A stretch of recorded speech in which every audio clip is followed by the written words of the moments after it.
Alright, so you might be wondering, why on earth would somebody buy a 10-year-old abandoned Eclipse? And that's a good question, so let me explain. Why on earth would somebody pick up a 10-year-old project that somebody has abandoned? Well, let me tell you, this one right here is just a little bit more than just your normal Eclipse. This right here is a GSX, which is one of the rarest Eclipses you can get. And this one might just be a tiny bit modded. Let's start with the front. First of all, we got this completely just demolished carbon fiber hood, and we have these late 2000s type of wheels. We got this amazing body kit, which, you know, it says Fast and Furious, which means the car goes fast. All right, let's start with the interior. So first of all, as you can see, there's a lot of dust from sitting over 10 years. It's everywhere too. Look at the steering wheel, all dusty. This whole interior is just completely dusty. And I know you guys might be wondering what the mileage is, and there you have it, 84,000 miles. And from the outside too, as you can see, it's just extremely dirty.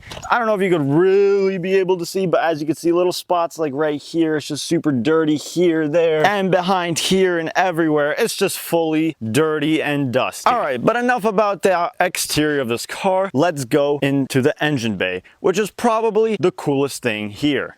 All right, opening this up, as you can see, this is not your regular stock Eclipse. There's a whole precision turbo in this bad boy. This thing pushes about 400 horsepower, but the engine is built to 650. The only reason it doesn't push any more is because it has a stock trans, and if you guys don't know, usually those like to blow up at about 400 horsepower. But there was one problem with this car when I got it. So the previous owner told me that he abandoned the car because it had a problem with the engine. It had low compression, which he did. So me being me, I started investigating this car. I grabbed out the compression tester and did a compression test. All the cylinders came out exactly the same. So I'm like, there's no way there's something wrong with the cylinders. I started checking out injectors, started pulling them out. One of the injectors was not firing. Let me show you what was wrong with that injector. All right, so I pretty much cut this injector, and guess what I found? There was rust inside this injector, which doesn't make a lot of sense. Like, how does an injector rust, you know? And so then I went out and replaced every single injector. I replaced all 4 of them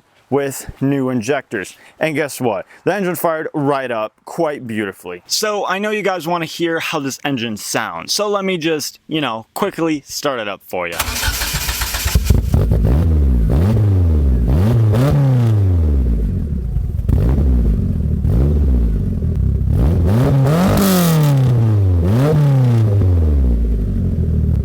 As you can hear, this engine sounds very, very healthy, but it does have a little bit of a weird idle. I think I know what's causing that problem. I'm positively sure that the problem is the fact that it has vacuum leaks everywhere, all over the engine. And yes, this car is not perfect. If you guys do want to see more of this car, please let me know. Pretty much there's loads of problems to address on this car, but other than that, look at this angle. This is like the reason why people get into cars. But if you guys do want to see this car more on the channel, please let me know in the comment section below. Other than that, I'll see everybody in the next video.